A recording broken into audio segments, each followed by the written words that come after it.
Hello guys and welcome to TFT Worlds Grand Finals, game number 6. Enjoy! Augment offered, which could maybe swing the game in his favor for stage 3. Golden Augment! Ooh. Okay, so Tomino gets some nice choices here, gets invested. So that's a lot of gold injection. And Weimu hits Golden Quest. Yep. Oh my goodness, this game is going to go absolutely crazy. With the gold injection from Scuttle Puddle especially, it's going to be so much easier to proc. Yeah, I mean, already in such a good position with the win streaks that he's been able to put together. He was playing into Fast 9 already, so we'll be able to use so many of those different 5 costs. And he didn't level, so he has the extra gold he could have otherwise spent to go to level 6. Playing for the out, and it's amazing because he will keep winning. Normally you start losing the round because you're not using your augment. He's in a very special position right now. Doncor pickup here from YBY1 from that portable forge. So that'll also be a nice item eventually to go onto something, but I guess maybe sees now that has an opportunity to still lose, but also get some gold value out of this anyway. Very interesting game from YBY1. I'm not sure if he can play for the Kog'Maw with the Donkor with just one artifact. I'm not sure it's enough. And he also will not be able to make the best use of the Survivor Gold if he procs it. Obviously, the ideal would be to go 9. But there's not too many of the 5 costs that make best use of Donkor as an artifact. It's more the rerolls like Katarina, Kog'Maw, and Akali even in some cases. And for Soul, trying to find the Janna. Already has 4 Crystal Gambit with the Ashe fully itemized. This Janna will be important. And has rolled to 0 on level 7, trying to find 5 Crystal Gambit, has the Ashe, but is missing the Janna. I mean, this is just terrible news for Soul here on a 3 win streak at the very least. There he finds it. Oh, okay. One more roll, sells off his board to really try snowballing early when everyone else is so weak. Everyone's playing for Fast 9. Oh my goodness. So if there's anybody that can actually win this lobby and extend the series, it is Soul. Maybe with the 5 Crystal Gambit, we actually get that wish, Hoope. But there are a lot of other players that are hoping to come for this moment, get that first place. Golden Quest is certainly one of them. Weimu Lochu is definitely a player we have to keep our eyes on. And as we enter into this, Tomino with a 5 loss streak, Songyups with 7. Weimu Lochu hoping to extend the win streak that he has right now and get that gold coming. Yeah, I mean, the hope for the lobby is that Soul faces out Weimu Lucci as soon as possible and win, because Weimu, even though he has the Golden Quest, he's still pretty strong. And of course, the one who will finish the Tactician Crown if he wins. Akali and the bow picked up by Sangya up here. There's going to be a Jarvan and a Poppy as well. Key 4 costs. Some of the lines our players might be going for, or more, even so for just stability in this stage 3 and stage 4 until they make it to the bastions of the Juggernauts they're hoping for. Tomino finding invested in the Prismatic, so full Fast 9 for him. Obviously needs to find first the KO. And Explosive Grow also for Iron Box, so another Fast 9 player. The race for the 5 costs, whoever can reach a point where they have, 70, 80 gold on level 9 that can roll earlier is going to be a big deal. But first, the Laden Forge proc here by Weimu picks up the Wit's End onto the Xayah for now. Eventually, will probably land onto a TF. Level 6, 80 gold to work with, and an 8 win streak. He managed to win every single fight down an augment in a very low tempo lobby like this one. A huge step forward for Weimu in terms of his chances of winning this game. Xayah still holding. On the other hand, we see the Crystal Gambit just trying to make sure he pops a little more. YBY 144 already double up. So just waiting for that huge cash out and also be a contender for that first place and winning Tactician Crown. YBY1, we see his bench already, some indication on the paths he is leaving open. The bench is really indicating a Akali, or at least keeping that door open, holding the Darius, the Senna, the Jarvan, and the Aatrox as well as a Kennen. Weimu keeps winning. 9 win streak now for Weimu. I mean, he was winning without an artifact. With an artifact, I imagine that's not going to end anytime soon, at least not until players start spiking either on their 4-2 roll downs or even later, because most of these players are ending Fast 9, right? They're not going to play a strong stage 4. And the problem now for Soul is that he rolls so deep that he will not be able to stabilize in level 8. He needs the Ashe 2. He needs a good front line. So he's winning this stage that is huge because he's getting the bounties. But is it enough to stabilize and start to punish even more in stage 4? I don't think so. So he needs to high roll a little on stage 7, maybe some natural units. And the economy, he will recover maybe 4-5. I think he's in a really good position to snowball. We talked about a few games ago where it was also Sol, I believe, playing 5 Crystal Gambit on stage 4 against a very weak lobby, and he was able to snowball this the 5 Crystal Gambit cash outs all the way into stage 6. He has an early Lee Sin with Ultra Stance. He has 4 Juggernaut frontline. He has a 3-item act already. He's scaling against boards that we're seeing here. They're either double down or they're playing, they're all picking 3-2 Econ augments, so there's no board strength here outside of maybe just Wei Mu. It's a very interesting lobby how it's shaking out across these first 2 stages. And a lot of high rolls as well. I mean, the early Lee Sin is crazy. Yeah, this is definitely getting to be a very interesting game. And YPY1 probably cannot even think about playing Donkor Kog'Maw because Terry is already into that line with a static Shiv, which is why we saw the Akali units being held on his bench. The Golden Quest can proc soon as well. I mean, there's just so much happening in this game. Ironbog also already with the cash out, waiting for the explosive growth, 50 gold, level 8. We'll probably see level 9 rolldowns on 4-5 because of the first just crazy econ augments that were picked up. Tomino with the invested, and we're seeing explosive growth as well for Ironbog. And the merging of that with Scuttle Puddle means that you don't have to wait until stage 5 to have a reasonable rolldown with enough gold to hit most of your units. Starts for Ironbog. Poppy 2, pretty good. Right, Tomino is also getting very close to a cash out here, but as Ironbog continues to roll, hoping to find that Jinx does get the upgrade to the Xayah and a lot of the other Star Guardians that are going to be super necessary for this composition. Getting the Poppy 2 is going to be very helpful also to stabilize, but you're missing out on that Jinx. A lot to do still here. A lot of items to slam. Ideally, you want to go for a high value roll down on level 8, roll a little bit, hit your upgrades, and then push to 9, but has to roll fairly deep here. And if he loses this fight, I guess it's a double down against Camino, so it should be a very clean win here. But Ironbog might have to roll a little bit more on level 8 to guarantee the stabilization. I guess it depends on his matchmaking pool, because there's so many Fast 9 players who are not putting their foot to the gas just yet. Good adaptation there with the blue buff on the Jinx and Gather Force. Just trying to push that ability and get additional value. Final augment of the game coming up. Do we see Prismatics, Necra? That's the big question. I know you're hoping for it. As a viewer and a fan, I love seeing the Prismatics because it means an interesting game, but it is going to be gold augments to round out this lobby, so it's still going to be quite interesting, quite high tempo as we do have that Scuttle Puddle, but a lot of our players now hoping to kind of round things out with combat power in order to actually finish out their boards. As Tomino looks to roll down on 8, we will see some No, he was rolling happen. on 8 and he didn't roll on 9. He now pushed 9, but only with 30 or so gold to roll with. Did find a Gwen 2. Oh, did man. find a Leona 2. Is this going to be enough? He tried to go in early. Has a Zyra holding TF items. Not a single copy of TF is the one biggest downside here. And isn't going to get max uplink value either, considering he has no extra item augment. I feel for him so much right now. Or on 3-2. Maybe a TF on this next carousel, as well as a few natural shops could put him back in contention for a first place in this game. But it's going to be tough against this matchup. We do see YBY1 onto the Akali that we prophesized in stage 3. Yeah, and unfortunately that Akali is going to get backline access. And it's a bronze for life Akali as well. This is one of the stronger variations, despite the non-meta item build here. No QSS, no Nashers. This is the OG Akali build that terrorized us in the very few first patches of this set. Gunblade, Rageblade, Dawncore, a YBY adaptation special in terms of this is what I had built already. I pick up a Dawncore. I have to play for the line that I can, knowing that Kog'Maw's contested. Oh, Varus The quest is done. Yeah, for Weimu. Finds the Varus. Decides to wait a little. I like it. I mean, waiting, making sure he has like, I don't know, at least 60 gold when he goes to level 9.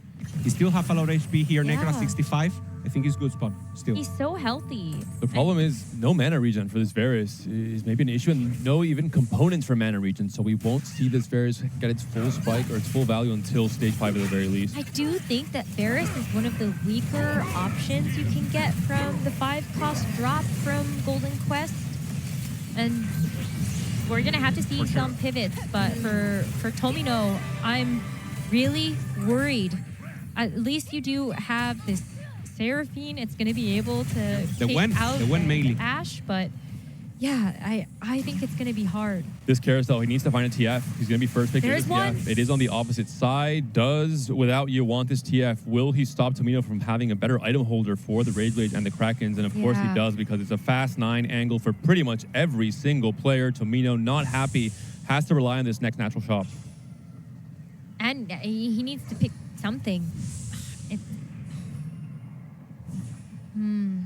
Go for a Rod, maybe trying to go for a Rabadon on this Gwen, trying to get more value off of the Jewel Gauntlet he already has slammed. Can spread the uplink for now as well. Huge chances of this being the last game. 6 players still with that chance open. I want to throw this out there now, just to get it out of the way. YBY1 is on Survivor. He's going to get 92 gold the moment 3 players go down. He's sitting currently on a 4 win streak, and he's very healthy as well.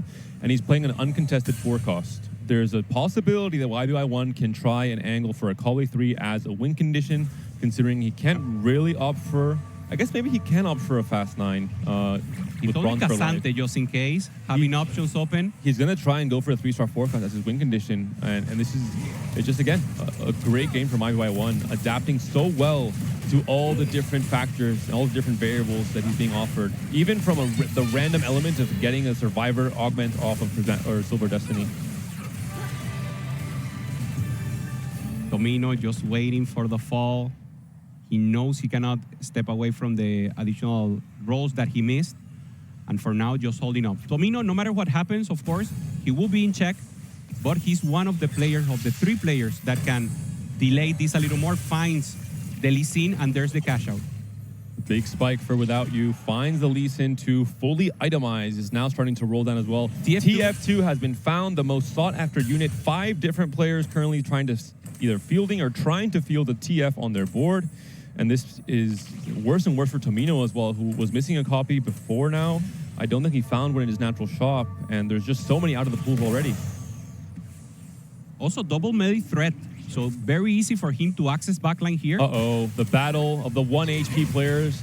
We're in stage 4, but it's 8 HP for Tomino, 11 HP for Without You. Whoever loses this fight is out of contention.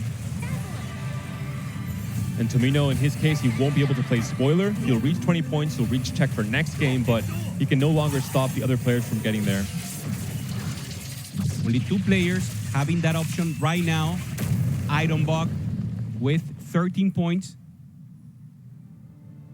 And of course, the option here to preserve a little more time and having a chance. YBY, again, is waiting for 2 more players. He's almost guaranteed it with the current HP lead. He's first in the HP totals coming to stage 5. 1 player's already down. Without You down to his last life. Terry's on 27 gold as well. Terry's on a big double down as well.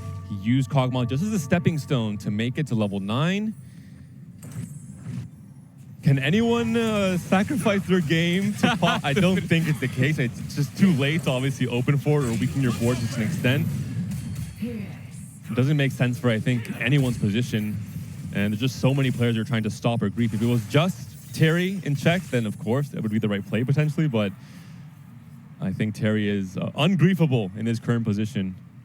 Also, this is stage 5, so he could get here to 300 fairly easier. I think the next one is the cash out. Yeah, I have to imagine. I don't think he can... He would be too tight if not. He's on 27 HP already. 2 losses in stage 5 could be a death if you're trying to go for double down in 2 more turns. Without You with a Jone on bench. Jone 2, just in case. 11 HP now. Oh, a free fight for Without You. Should be winning this against Terry, who has double down. So great matchmaking for both of these players. And we'll see what Terry cash out is going to be. Just too strong. I mean, you have the TF2 doing the ramping up, scaling every time with Winso and Kraken. Double melee threats with the Bolly and Lee Sin is just too much. Terry would have loved to maybe preserve a little bit more HP, have a better loss to try and stay 2 lives in stage 5. Not going to be the case here, down to 10 HP now. Maybe with Braum and enough Poros, he can do it. 304 Crystal Gambit sacks. The cash out comes through, the gold from TF as well. 3 completed item anvils. Zyra 2 to celebrate as well. This is going to be one of the strongest boards in the lobby. And he has Tesla Coil. So going to get so much value from this cash out as well. I mean, these boards are starting to get crazy. This was the dream scenario from the last game. But I wonder if this will be enough for Terry this time around, not playing around that mech board, but more of this legendary style. Once mana region for this Braum, a Shojin would be massive. Doesn't find it. Can go for the Protector's Vow, though. Does go for that as well. Onto the Leona, his main tank, and maybe the Warmogs on the Braum. Sanjo with the 5 crystal finds the Strategist emblem and has already cashed out so much. The majority of his units still itemized and takes a win here against Terry. Terry is strong, has the skeleton of a great composition, but doesn't have 2-star. The Seraphine main. The Seraphine has to cast. The TF was killed by the Ashe. Ashe is alive. Stays alive. The Mage comes out, and Terry is going to go down as well. The TF died too early into the fight. That's 2 players now down. 1 more player left, and YBY1 will cash out his survivor. He already has 6 copies of Cassante. He cannot do this again. He cannot end this tournament off of another 3-star forecast. That would be so insane. 4 Akalis as well. I don't think without you losing. He's the strongest for me in the lobby right now. 3 win streak. Maybe Sanjop has a possibility there. So I think Weimu, maybe Ironbog will start falling down. Weimu now finds a Brown too. So everyone just in the strongest moment right now. 2 Fast 9 players are down. It means so much more copies of those 5 cuts going back to the pool. Ironbog maybe going to have a harder time. He's still trying to carry a Jinx. We're now partway through stage 5. Most players have their 2-star 5 calls already fully prepped and itemized. We'll see if Without You will be strong enough. The Volibear's trying to move into the backline there. Stuck for a while, but now is finally moving in. The TF and the Jinx trying their best. It's the battle of the TFs, but Without You seems to be too strong. Ironbog now down to his last life as well. It is so unbelievably close. Ironbog and Soul, the only 2 players that can extend this Tactician's Crown Grand Finals series. And there are 4 players that are hoping to end it here and win it all. On this carousel, we're going to see more completed items. There's also a Twisted Fate if anybody actually wants to pick it up. And that was a snap pick from Ironbog. Ironbog is still on TF1. That could be the power spike he needs to try and battle it out against the rest of these Fast 9 boards who have outcapped Ironbog little by little. Ironbog rolled deeper on level 8 on stage 4. He needed to stabilize from his weaker position. But now the rest of the players who greeted it out, who went for the riskier lines, are now getting those fruits of the labor. Yeah, also trying to find that Cassante that we know is being held by YBY. So very difficult to improve. I truly believe that is a difficult position right now for Soil. 3 players on 1 life. YBY1 rubbing his hands together. No biases from him. Any of these players goes out.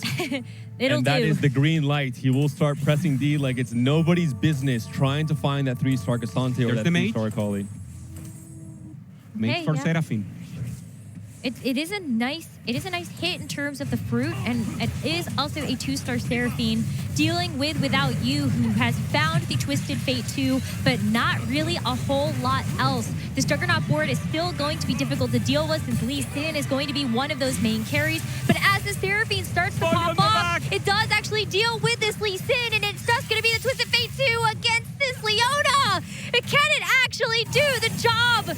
Wow, it is going to be a KO. Weihulolchu is going to fall here, and that is going to be Without You. Extending this series, another favorite in that check, down and out, and we will see the cash out here for YBY1. He has to pick up the gold manually, and he has to roll while he's doing it. 5 Akali, 6 Cassantes. Is anyone playing defense? Can anyone stop him from once again hitting a 3-star win condition? 6 Akalis for now. Holding Karma also, just in case any 3-star works here. There's the pings. They're too late. He's on 7 Cassantes already. He's doing a bit of scouting. I think he gave up Oh, yeah. on... He Gave up told the Cassante. Cassantes. Okay. They were being held already. Yeah. He's going for Rise and for Karma And Akali. and Akali. 2 off. There's 1 Rise. Rise. I wonder if he actually sells this Lee Sin and tries to grab it. No, he locks the shop just to secure that Rise. And to not tell them that he has an additional Rise also. 18 HP. He's just barely alive. 2 HP in a dream. YBY1 trying to sneak another 3-star forecast to try and win this game. Oh my goodness. He rolls. Is he gonna end up?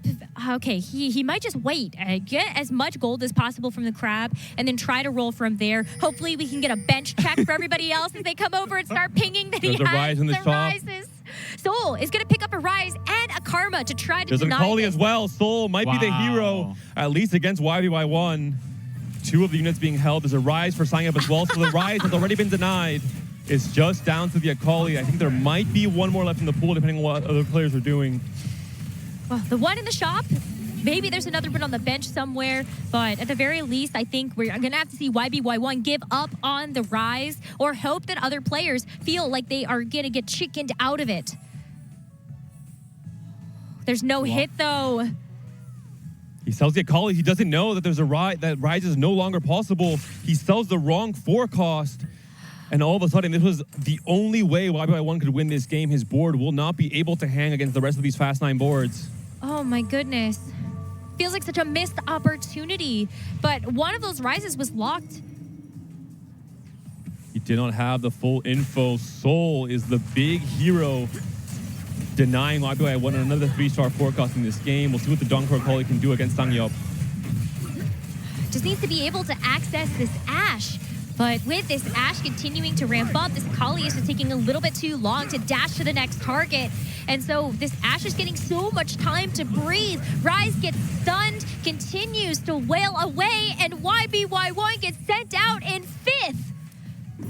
4 players now remain. Ironbog potentially going to be the hero here, trying to fight for his own check, try to prolong this tournament onward. And for Soil, also trying to find an additional win condition. Of course, the board itself is so strong, but we know without you is 7 win streak, and Soul has already lost against him. So he needs something else, and that face-off will be the most important of the game. It's a 2v2 showdown. Ironbog and Soul trying to extend, Without You and Sangyup trying to end. Without You is still on a 7 win streak. And this board is really, really strong. There are not that many upgrades that Without You can actually make at this point with the Lee Sin, Twisted Fate, and also the Braum 2.